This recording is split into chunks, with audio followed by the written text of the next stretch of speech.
Hey everyone, we are going over Action Comics 1057. I'll admit, it's been a long time since I've bought a Superman comic. And I bought this one solely because of the back art on the new Superman action figure that Todd McFarlane released.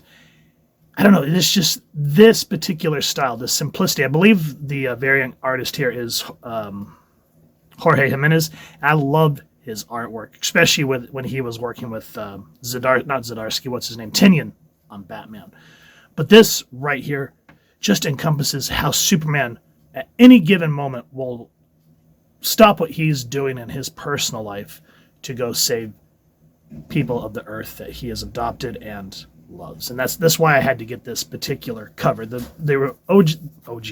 I guess you call it A cover. I didn't care too much for. But now, with that said, I normally do not do the cover chase. Like, I know there's collectors that will just buy comics solely on the cover, which is fine. If that's what you do, that's what you do. But me, I'm more of a story junkie, and I love to share good stories and sometimes bad stories, depending on if it gets me worked up enough. So when I bought this on the cover, I was like, please, please be good. And good it is. And what I like is there's several stories. There's, I think, 3, the main story, and then 2 backstories on this one. The first one very much would speak to something that Tomasi or Jurgens would do, where, yes, they could do epic space operas like Claremont does with like the Shi'ar and the X-Men, and it kind of leads up to it. But it starts out with just those quiet moments of the human side of Clark Kent. And so we see pair of legs dangling on a skyscraper, and we see that obviously this is Superman with his red trunks. What are those things called on your feet? Boots. And he just goes, how's work? Good. Still work pays on time. I like working outside. It's good. Want some of these? Thanks. How's, being Superman? And that is such a loaded question, because people, not saying it's good, but a lot of people see Superman as a deity. And so for this super powered being to be just sitting down and having lunch with this individual just really shows the heart of Clark Kent. And so without getting into all of it, this guy apparently was a petty criminal, got busted. Superman helped him to kind of get back on his feet. He goes, and he's talking about the birds. He goes, they like it up here. It's quiet. Don't you, little guy? You like the quiet.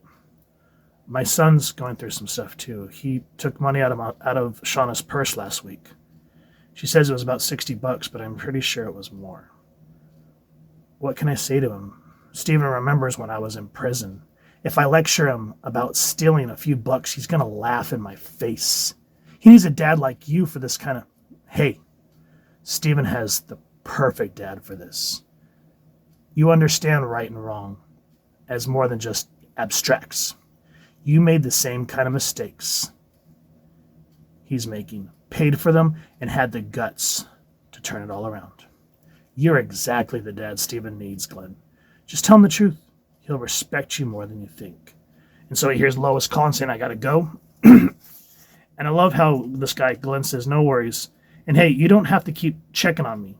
You got a universe to take care of. You can't be wasting time on some ex-con you put away. And this is what I love about characters like Superman and Flash, where, yes, they fight bad guys, but there's that human side of them. And we've seen it with Wally and Barry, and we also see it with Clark. So when Glenn says, you can't be wasting time on some ex-con you put away, he says, I'm not checking on you, Glenn. I just like eating lunch with friends. That's all. Thanks for the chips. See you soon? Sure thing. So you think that's kind of like, God, this is boring. Let's get to the action. No. This right here is why we love Superman. I mean, yes, we go back to like the 90s around the death of Superman. I kind of did a little short video on it on the TikTok page, so make sure to go check that out. But people are saying, I hate Superman. He's a big Boy Scout and da-da-da-da-da. Yes, Batman takes the law into his own hands, and he sees things as more abstracts. But he still has a heart, but it's hard for him to show it. As where Superman, yes, he can be a big Boy Scout, but when written correctly, we see why we love him and why we look to him as an icon. Not a deity, but just like as an icon of what our values and morals are. Same with Captain America, and it just shows right here. So with that said, those few pages drew me in immediately, because whenever they focus on the human side of Superman, I'm all for it. The action after that is just, icing on the cake. So Clark gets back to the Daily Planet, and apparently they are interviewing this terrorist organization called Blue Sky. And they said that they will not do an interview with like the Daily Star or any other news thing. They want to do it at the Daily Planet. They won't take Lois. They want Clark Kent. Says Ms. Lane, not doing the interview. Mr. Kent, Blue Earth's one condition. They said that they'd only speak with you. And I just love how when Clark is Clark, he acts just more quiet, somber, almost like as we just saw him talking to Glenn. But of course, he has to kind of have that more meek persona, just like how Christopher Reeves played him back in the day.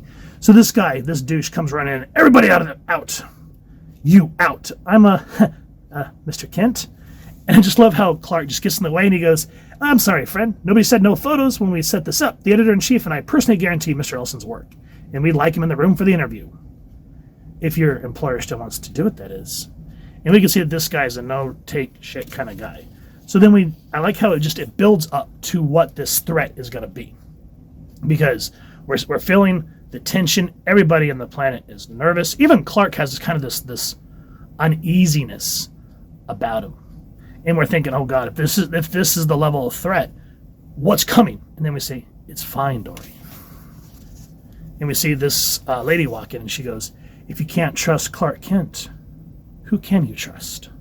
And that just really speaks to the Superman character, because Superman is very much what a reporter should be. And what I like about this scene is we are introduced to the character Nora Stone, but then as they shake hands, I just like this little subtle hint. It's not a subtle hint, but it's enough to say, okay, something's going on here. And it doesn't happen explicitly quick.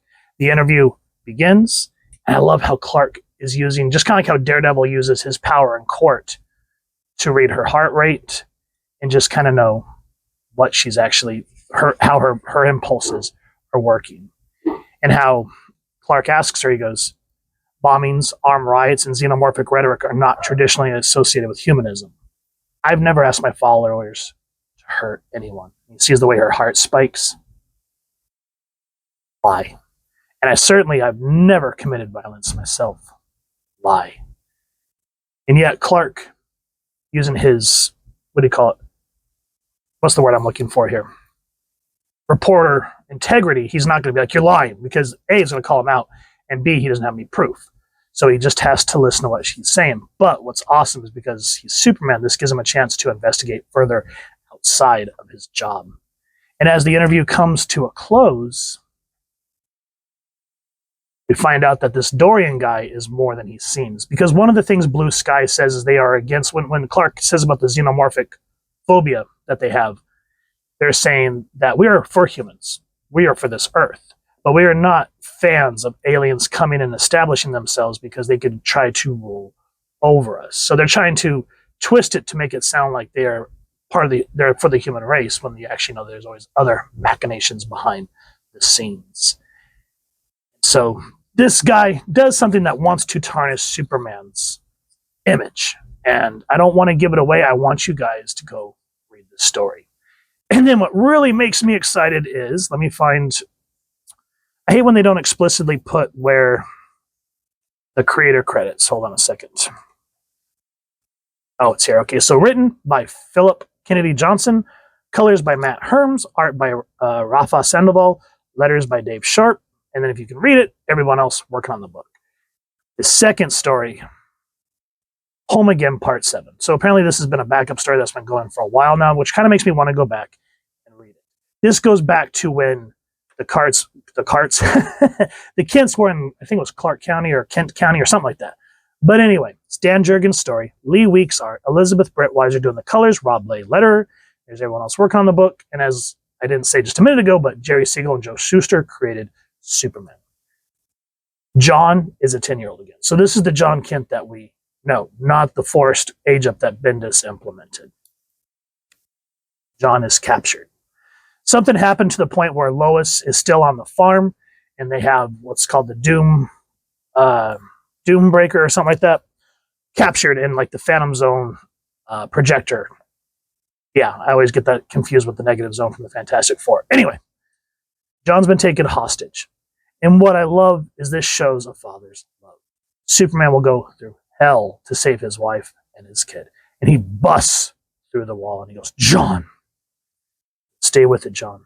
I'm almost there. Guy in his cell might have silenced your cries for help, but it couldn't stop the effects of you slamming into the cell walls. I heard the vibrational noise it created outside those walls.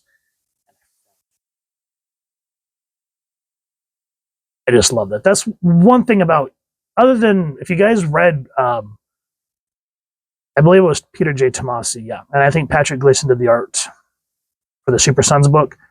Damian and John were such a great team. Like, you could actually see how they would progress into the next world's finest. And that's why all of us lost our shit when Bendis is like, no, hey, I'm going to age them up. Why? You just broke that dynamic. Okay, we're not gonna go there. Anyway, just to see John back to the kid that he was, looking up to his dad, still learning the ropes, but still trying to figure out who he is in his own skin. It was just great. So this Gliana person wanted to get Superman because she needed his help. And the way I think I understand it is she was either being manipulated or mind controlled, something to that degree. But it gets foiled. I don't want to give away too much because apparently she's still into shenanigans. But as the book ends, we see the family come back together. And it's like this little slice of Americana because they're just saying, we're going to have pancakes. And it doesn't feel like, oh my God, pancakes, LOL, so random. It feels like a family that just had a very serious matter happen. And so the best thing to do afterwards is just to come together as a family, talk about it as one. The next story, this one was interesting. The one thing that I'm going to say about this that drives me nuts is we're talking about Connor Kent. Now, all through the 90s, he was kind of that punk rocker who was cloned from Superman's DNA and Lex Luthor's DNA created in Cadmus Labs and broke out during the death of Superman. But as that came to an end, we then got the 2000s version where he just wore the black shirt. And I liked that version of him because it kind of felt like he really started to come into his own and to a degree, except who he was, who both of his genetic parents, I guess, for lack of a better term, would be. So to see him back in his punk rocker era, living in the Kent's house in Smallville, I kind of feel like it's a step back, but that still doesn't negate the fact that it's interesting to see that he's, at this time, just look at this as sort of like a throwaway story, I guess. He's trying to come to terms with who he is. And Martha is just like, why are you skipping school? I've been trying to figure out some stuff, finding my own metropolis, like Pa said. Your hair, I thought we decided against this. No, you just told me it wouldn't work because Clark's hair can't be bleached. Did you have to use the nice towels? Oh, snap, my bad. Sorry. So you can see that you can feel the friction where he loves them, but he's got that teenage angst. And at this point, he shouldn't be teenage angst. He should be a young man at this point. So to kind of see him as, again, step back with the facial hair starting and this punk rock look. But what I like about it is the fact, other than him rocking the suit again, which he's dating McGann. And I love this character. I don't know a whole lot about her. I remember her from the Titans, Teen Titans show. Was it called Titan? I can't remember. Anyway.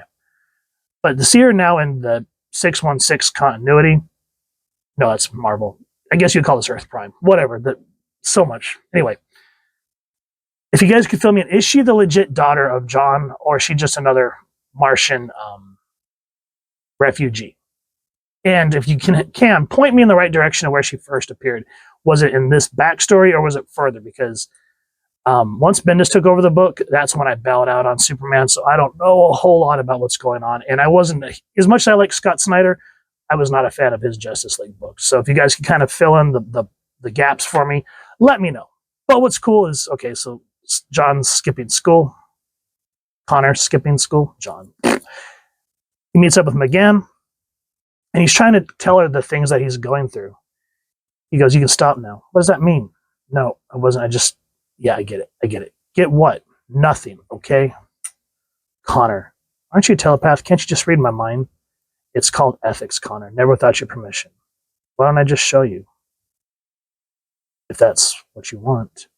And so what I like here is if you're not real familiar on who Connor Kent is, it gives you a brief overview of what happened during the death of Superman, how he died. And then we see the Babosky there talking about, I'll tell you, Superman, I ain't ever going to forget you. Not this guy. All anyone sees when they look at me is Superman. And that bothers you. Nobody will remember me because I'm just part of a story and not even a particularly big part. I'm never going to be Superman. You don't have to be. Easy for you to say shapeshifter, dude. You can see that she has her own things to deal with. And I do appreciate that they did kind of bring in the old Superman stories to even the new 52. And it's just nice to kind of show how many revisions he's been through. And he goes, am I supposed to be Superboy my whole life? So again, if this would have came out a few years ago, I could see it. But at this point, seeing him back as this punk rocker with these angst just does not work for me. But again, I'm trying to look at this as it's not following main continuity. And what irks me more is he lets McGann read his mind, and she goes, Connor, you don't have to be anything you don't want to be. Do you want to be Superboy? And he goes, out, get out of my head. Don't ever do that again. You asked me. You just don't. Okay, never again. Boys, why do I even bother? And so it just sort of shows that Connor is going through existential crisis because Martha's like, Connor, whatever's wrong, you can talk to me. You're my son. I know you aren't Clark, but do you? So again, I just try to look at it from the Superboy that I knew from 93, 94, because that makes more sense to now. Because when he donned that black shirt, I felt like he really had come to an understanding with who he was. And teaming up with Tim Drake, I believe it was in one of the Batman Superman books, where he kind of is afraid to tell Superman about his heritage, but Superman being who he is, accepts him for who he is. So I just kind of feel like that's a step back. Speaking of which, I always forget to give the credits. This story was, hold on, we'll find it together, group.